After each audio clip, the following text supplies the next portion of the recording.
The structure is unstable. Get back! We've spotted debris coming downstream. Clear the area. I've never been much for the petty drama, you know? The kind of nonsense where folks argue about the shade of your mailbox or the height of your grass. I've lived most of my life under open Montana sky, far from people who think an argument over a fence line is worth taking to court. My name is Caleb Vance, and I own a beautiful, quiet stretch of land here in Juniper Ridge, about 50 acres of wild hills and the Coldwater River cutting clean through the middle like a silver ribbon. It's my sanity, my sanctuary, and it always felt like the last untouched place left in the county. The rivers never caused me trouble. I respect it, checking the banks and taking water samples myself, especially after the spring thaw. I even built a small, simple footbridge years ago for crossing on horseback or with the ATV. It was private, untouched, and held steady for a decade. A perfect piece of engineering, I thought, until they showed up. They were a new residential development, the Blackwood Crest Community, BCC, with shiny signs, identical rooftops, and a homeowners association, HOA, that acted like God gave them dominion over everything the sunlight touched. They sprang up across the ridge from my eastern fence line. I didn't pay them much mind, keeping to my business, figuring the hills were high enough to keep their manufactured drama contained. Then came Veronica Sterling. You'd know her instantly. Always dressed for a local news interview, crisp blazer, perfectly tailored. Her hair was stiff as a helmet, and her voice was sharp enough to gut a fish. President of the HOA, of course, the kind of woman who probably keeps her sidewalk pressure-washed weekly and files noise complaints about crickets and maybe the phase of the moon.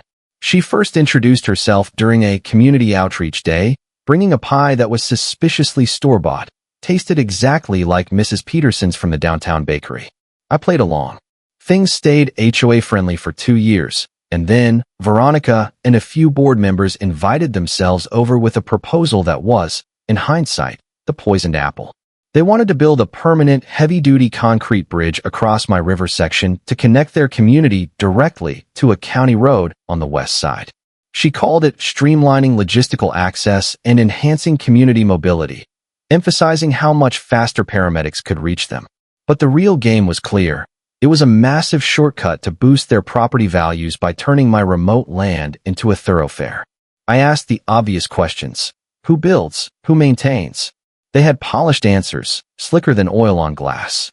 Veronica promised the HOA would fully fund construction, hire a top contractor, secure all permits, and retain perpetual responsibility for all upkeep and future inspections. She stressed the design would be minimalist and eco-friendly. They even offered me use of the bridge, admitting it would solve the pain point of accessing the north side of my own land, which, I admit, was a strong sweetener. Still, I don't sign blind. I took the agreements to my lawyer, Marcus Thorne, a guy I'd trusted for over a decade. We were practically family friends. He reviewed the documents and assured me it was clean.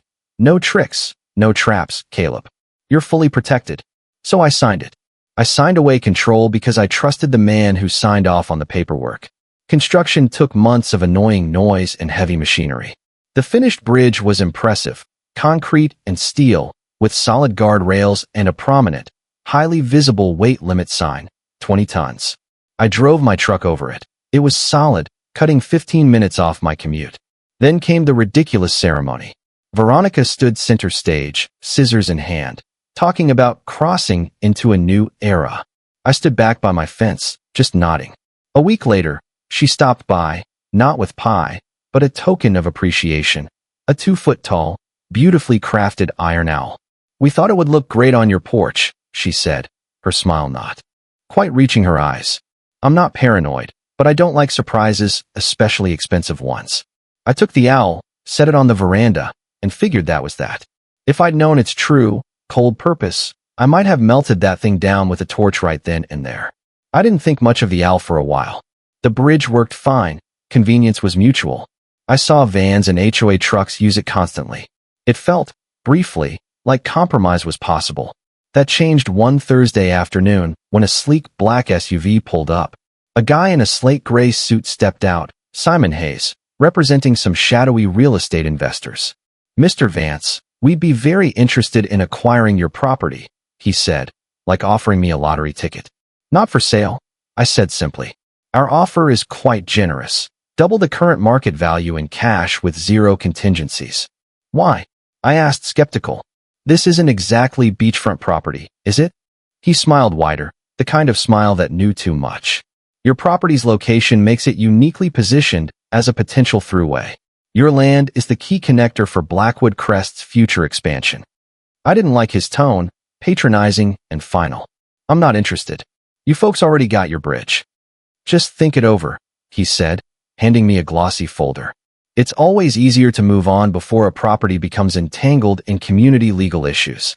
Things can get complicated, you know. That last sentence froze me. I watched him drive off, feeling cold dread spreading through my chest. They didn't just want a bridge, they wanted control, and they wanted me gone before they enacted whatever plan was in that folder. That night, I checked the contract again, finding nothing damning on the surface. But I wasn't a lawyer, and I had a growing sickness about trusting Marcus. The next morning, I finally inspected the Iron Owl thoroughly. Beneath the left wing, an almost invisible seam. My gut churned. I called my old friend Ben, a retired high-end security expert, and he came right over. 2 hours later, we had the owl dismantled on my kitchen table, a custom GPS tracker and an active microphone, wired to transmit. Someone's been eavesdropping on your entire porch, Caleb. This is professional grade. The cold wave hit me hard. Hayes showing up right after I'd spoken aloud about fencing the bridge access for winter. Veronica's relentless expansion. I pulled out Hayes's glossy folder. The back page listed a timeline for transition, detailing zoning applications and speculative blueprints that carved a wide, paved access road straight through the middle of my land, cutting right past my dam barn. I wasn't just some landowner with a bridge. I was the last, critical obstacle in Veronica Sterling's plan. I called Marcus, who told me, again, to relax. It's boilerplate, Evan. They're bluffing. I hated how dismissive he sounded. Hanging up, I finally understood the cold reality. They didn't want partnership. They wanted possession, and they had laid a meticulous trap. It happened on a Tuesday morning, smelling of wet pine and distant thunder. A cold storm had rolled through. I was checking fence lines near the river when I heard it. A metallic screech followed by a crack that echoed up the canyon like a gunshot. I ran toward the bridge, scrambling up the ridge. From the top, I saw it. 2 enormous HOA flatbed trucks, both halfway into the Coldwater River, tilted like drunks. One nose down, wheels spinning in the current. The second hung up on the mangled support beams, the entire steel frame twisted like a broken back. Steam and smoke hissed. People shouted. Emergency crews arrived quickly. Veronica showed up 10 minutes later, marching through the chaos in her crisp white blazer. She didn't look at the injured drivers. Her eyes were fixed on the wreckage. This is a disaster, she snapped. What the hell happened? Before I could speak, she turned and pointed a manicured finger directly at me. You said this bridge was safe, Evan. You. Me? You funded and built it. I retorted, incredulous. She folded her arms. Yes, on your land, which legally makes you responsible for structural safety and foundational integrity. She pulled a folder, always the damn folders, and waved it like a weapon. The agreement states, Clause 32, subsection C, the landowner is responsible for ensuring foundational integrity. It's right here in black and white. My stomach dropped like a stone. I remembered Marcus's words, clean, straightforward. I never read that fine print. Big mistake. Initial assessments suggest the foundation gave out due to ground instability. Veronica continued, her voice dripping with venomous diplomacy. 2 trucks totaled. A driver may have spinal trauma. We're looking at over $1 million in damages, Mr. Vance. The number hit me like a physical blow. You exceeded the weight limit. I shouted, pointing at the mangled trucks buried in the concrete. That bridge was rated for 20 tons.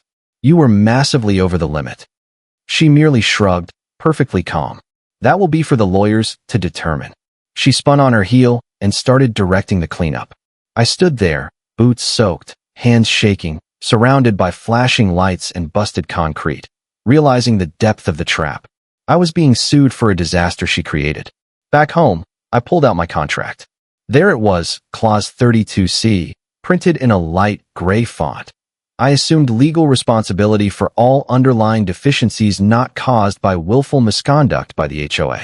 She was claiming ground instability, a scenario that pinned the blame perfectly on me. I called Marcus.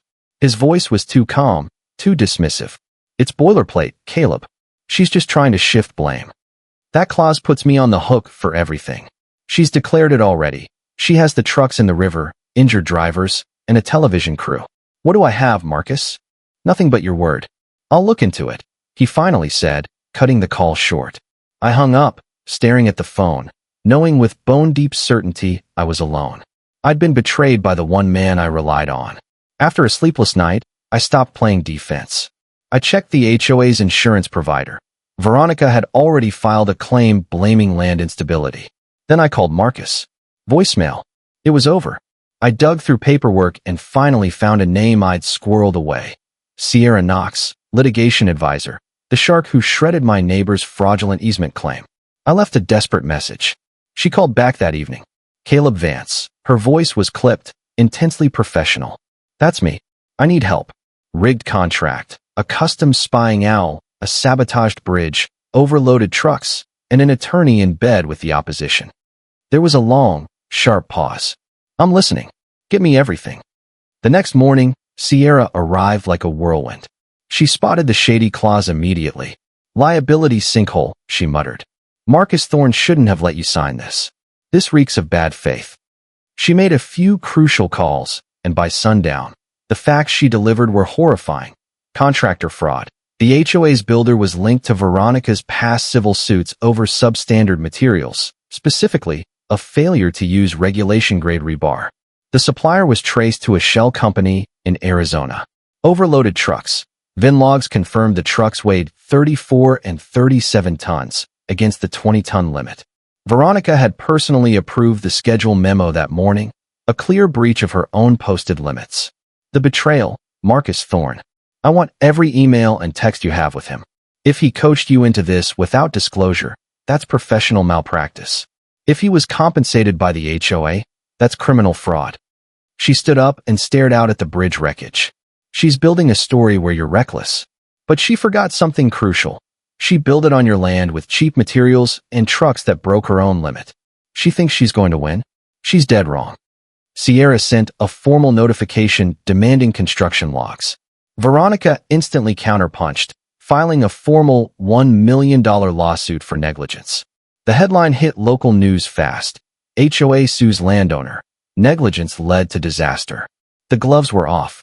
Veronica wanted to use fear to push me into settling. She picked the wrong rancher.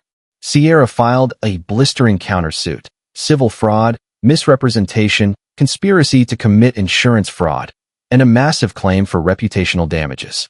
Her case was built on irrefutable facts and documents. The first domino fell. Danny Vega, the fired construction worker, agreed to testify. He presented photographic evidence of the watered-down concrete and receipts proving off-brand, inferior materials. Next, the truck logs, proving the massive overloading approved by Veronica's signature. Then the explosive piece. The HOA's quiet accountant, Gary, reached out, haunted by guilt.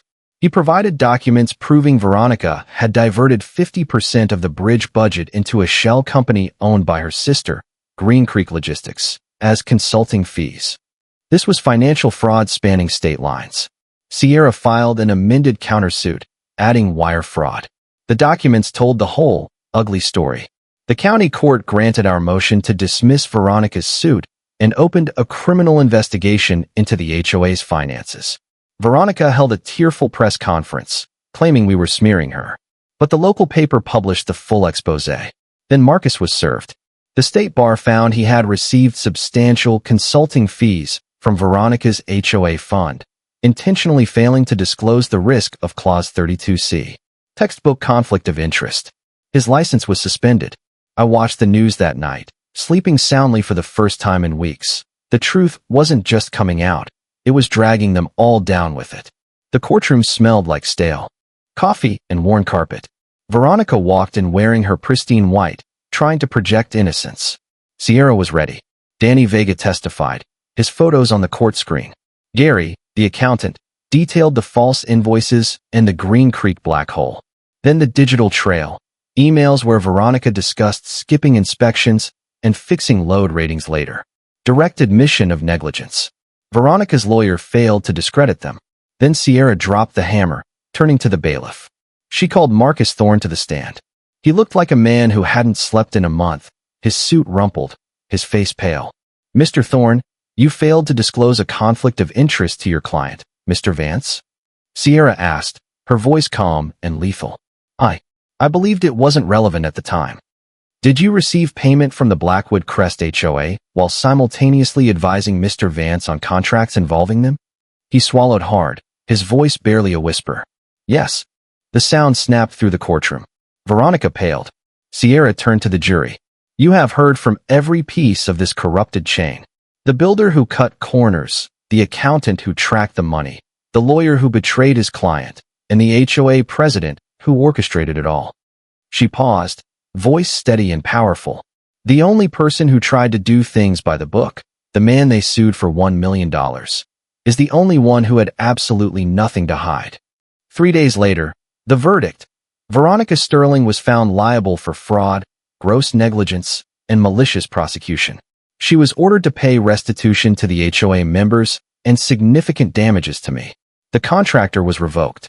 Gary got whistleblower protection. Danny got a new job. Marcus? Disbarred.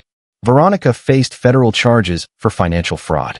The woman who handed me a gift-wrapped owl couldn't walk 10 feet without a subpoena. Residents apologized.